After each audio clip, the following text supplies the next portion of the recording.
آقا علیہ السلام نے فرمایا میں اور یتیم کی کفالت کرنے والا، یتیموں کی کفالت کرنے والا جنت میں اس طرح اکٹھے رہیں گے جیسے یہ دو انگلیاں اکٹھی ہیں۔ آقا علیہ السلام نے دونوں انگلیاں کھڑی کر کے بتایا کہ جس طرح یہ دو انگلیاں اکٹھی ہیں اور آپ نے دیکھا کہ یہ پھوٹ نہیں سکتی، بس جڑی ہوئی ہیں، قریب ہیں، فرمایا اس طرح یتیموں کی کفالت کرنے والوں کو میں جنت میں اپنے ساتھ جوڑ کے رکھوں گا۔ آقا علیہ السلام نے فرمایا یتیموں، مسکینوں اور بیواؤں، وہ بھی یتیمی کی بات آ گئی نا، بیواؤں اور یتیموں اور مسکینوں، ان کی کفالت کرنے والے لوگ اور انہیں زندگی میں آسودگی، عزت، تعلیم اور ایک مقام دلانے پر اپنا مال خرچ کرنے والے اور انہیں محبت و شفقت دینے والے لوگ، یہ کوشش کرنے والے، فرمایا اس کو وہ اجر ملے گا جو اس شخص کو اللہ رب العزت دے گا جو ساری زندگی ہر روز روزہ رکھتا رہا ہو اور ہر رات کھڑے ہو کے قیام کے ساتھ عبادت کرتا رہا ہو، جس نے عمر بھر کبھی ایک دن روزہ نہ چھوڑا ہو اور زندگی میں کبھی ایک رات قیام اور عبادت نہ چھوڑی ہو، جو اجر اللہ اس کو دے گا، اس مقام پر اللہ بیواؤں، یتیموں، مسکینوں کی کفالت کرنے والوں کو مقام دے گا۔ فرمایا سب سے برا کھانا جس سے تاجدار کائنات نے نفرت کی، سب سے برا کھانا، ہلاکت والا کھانا جس کو تف کر دیا، فرمایا وہ سب سے برا کھانا وہ ولیمے کا کھانا ہے، وہ شادی کا کھانا ہے جس میں اپنا روب اور دبدبہ اور ظاہری نام و نمود دکھانے کے لیے غنی، امیر، امراء کو بلایا جائے اور غریبوں فقیروں کو نہ بلایا جائے، چھوڑ دیا جائے کہ شادی ہے ہماری، بڑے بڑے لوگ آئیں گے، وزراء آئیں گے، امراء آئیں گے، بڑے بڑے لوگ آئیں گے تو ٹور ٹیکا ہوگا، غریب کمزور لوگوں کو کیا، ان کے تو کپڑے ہی صاف نہیں ہوں گے، نادان ان کے کپڑے اچھے ستھرے نہ دیکھ کر آج نفرت کرنے والا، قیامت کے دن دیکھنا تیرا لباس کیا ہوگا اور اس یتیم کا لباس کیا ہوگا اور غریب کا لباس کیا ہوگا۔ فرمایا بدترین کھانا وہ ہے ولیمے کا، شادی کا، جس میں امیر بلائے جائیں اور غریب نہ بلائے جائیں۔ آپ اندازہ کریں کتنا اعلیٰ دین اور کتنا اعلیٰ تصور، کتنا اعلیٰ فلسفہ دنیا آج مغرب کی دنیا ماری پھرتی ہے چیریٹی کے کنسپٹ پر، سوشل بینیفٹس کے کنسپٹ پر، ڈپریسڈ کلاسز اور پور اور نیڈی لوگوں کے امداد کے تصور پر۔ ارے انسانی عقل اور مغربی دنیا پور اور نیڈی کی امداد کے تصور پر کہاں تک پہنچے گی جس عظمت تک مصطفیٰ نے غریبوں کو پہنچا دیا ہے۔ اب یہ نصیب ہے امتیوں کا کہ اس پر عمل کرتے ہیں یا نہیں کرتے۔ آپ نے اس ولیمے اور شادی کے کھانے کو رد فرما دیا جس میں غریب نہ بلائے جائیں، بس امیر بلائے جائیں۔ پھر آقا علیہ السلام نے اسی کفالت کے لیے، جس کو ہم منہاج القرآن کی زبان میں آغوش میں لینا کہتے ہیں، منہاج ویلفیئر فاؤنڈیشن نے یتیموں اور مسکینوں کی کفالت کے لیے جو ادارہ قائم کیا وہ آغوش ہے۔ آقا علیہ السلام نے فرمایا من آل جاریتین حتی تبلغا جاء یوم القیامہ انا وہو کہاتین ودم اصابعہ۔ آقا علیہ السلام نے فرمایا کہ جو دو بچیوں کی کفالت کر دے، کبھی بچوں کا ذکر کیا، یہاں بچیوں کا ذکر کیا، دو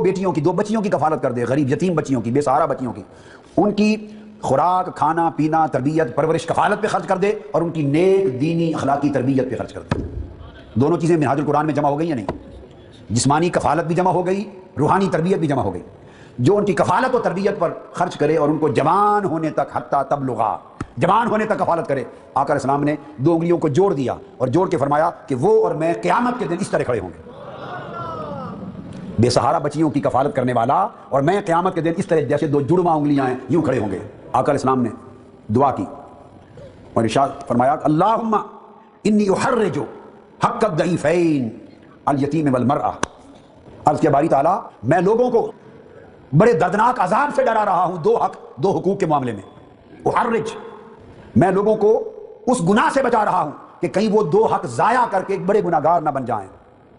میں ان کو بڑی بلیغ تحذیر، ان کو روک رہا ہوں، ڈرا رہا ہوں دوزخ کے عذاب سے، سخت زجر کر رہا ہوں۔ اور دو حرج یعنی ان کے دو نقصان، جو ہلاکتیں، ان کو جوڑ کر لوگوں کو سمجھا رہا ہوں کہ بچ جانا اس بڑے نقصان سے اگر ان دو حقوق میں کمی کرو گے، ان کا خیال نہ رکھو گے۔ وہ کیا؟ وہ اسم کیا ہے؟ فرمایا حق الضعیفین، وہ دو کمزوروں کا حق ہے۔ اگر ان دو کمزوروں کا حق میری امت نظر انداز کرے گی اور میری امت ان دو کمزوروں کے حق تلفی کرے گی، ان کے حق کو ادا نہیں کرے گی، تو ان کے لیے بڑا عذاب ہوگا، بڑا خسارہ ہوگا۔ میں امت کو اس عذاب، ہلاکت اور خسارے سے بچا رہا ہوں، ڈرا رہا ہوں۔ عرض کیا گیا یا رسول اللہ وہ دو کمزور کون ہیں جن کی حق تلفی سے بڑا عذاب ہوگا؟ فرمایا الیتیم والمرأہ، ایک یتیم بچہ اور بچی، اور دوسری تمہاری بیوی، عورت بھی سوسائٹی میں کمزور ہے، بہت عقل تھوڑی ہوں گی جو طاقتور ہوں گی مردوں سے، ان کی تعداد بہت کم ہے جو مردوں سے طاقتور ہو گئی ہیں۔ اکثریت دیہاتوں میں جائیں، 80% آبادی میں شہروں میں جائیں، اکثریت عورت کمزور ہے، مظلوم ہے۔ فرمایا ایک مظلوم اور کمزور عورت اور ایک مظلوم اور کمزور یتیم، فرمایا میں ان دو کمزوروں کے حق تلفی سے تمہیں ڈرا رہا ہوں۔ اور پھر آقا علیہ السلام نے کمزوروں کا تعین فرما دیا نا، یتامہ، مساکین، محتاج، ڈپریس لوگ کمزور مستضعفین ہیں، اور دوسرا عورتیں، فرمایا وہ تمہاری کسی شے کی مالک نہیں ہے، دوسری حدیث میں فرمایا انہیں تم نے دے دیا تو وہ عزت کا کھانا کھا بیٹھے، تم نے اچھا پہنا دیا تو باعزت زندگی گزار بیٹھے۔ اگر ان کے اپنے وسائل نہیں تو وہ کمزور ماز ہیں۔ لوگوں یاد رکھو، آقا علیہ السلام نے تنبیہ کی کہ جو تمہارے کمزور لوگ ہیں تمہاری سوسائٹی میں، انہی کے وسیلے سے تمہاری مدد کی جاتی ہے اور انہی کے وسیلے سے تمہیں رزق دیا جاتا ہے۔ یتیموں کو یتیم نہ سمجھو، قابل نفرت نہ سمجھو، مسکین کو، محتاج کو، بے کس کو، بے بس کو، مجبور کو، مقہور کو، کمزور کو، مستضعفین کو، جن کی آواز طاقتور نہیں، انہیں کمزور سمجھ کے جھڑک نہ دو۔ تم تو ظلم کر لو گے ان پر، تم تو ظلم کر لو گے ان پر،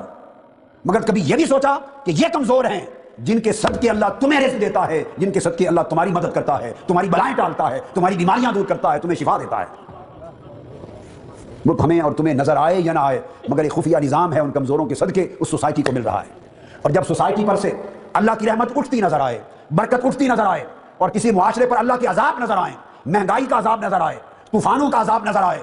پانی کی قلت کا عذاب نظر آئے، مہنگائی کا عذاب دکھائی دے، ہر وقت گولی چلے، قتل و غارت کا عذاب نظر آئے، بجلی کم ہو جائے، ارزاق کم ہو جائیں، وسائل کم ہو جائیں، عزت جان مال آبرو کی حفاظت ختم ہو جائے، جب ہمہ جہت عذاب آنے لگے سوسائٹی پر، تو سمجھو کہ سوسائٹی نے کمزوروں کا حق ادا کرنا چھوڑ دیا ہے۔ اس معاشرے نے یتیموں، غریبوں، مسکینوں، عورتوں کا، مظلوموں کا، مستضعفین کا، مقہوروں کا، مجبوروں کا حق ادا کرنا چھوڑ دیا ہے۔ یہ مجبوروں کمزوروں کی دعائیں تھیں جو سوسائٹی کو آباد رکھتی تھیں۔ جب آبادی بربادی میں بدلنے لگے تو سمجھو کہ ضعفاء پہ ظلم ہو رہا ہے۔ اگر تم ان کی کفالت سے ہاتھ اٹھا لو گے، رب تمہارے سروں سے اپنی رحمت کا ہاتھ اٹھا لے گا۔ سب سے پہلے نئی ویڈیوز کو حاصل کرنے کے لیے شیخ الاسلام ڈاکٹر محمد طاہر القادری کے آفیشیل یوٹیوب چینل کو سبسکرائب کریں اور بیل آئیکن کلک کریں۔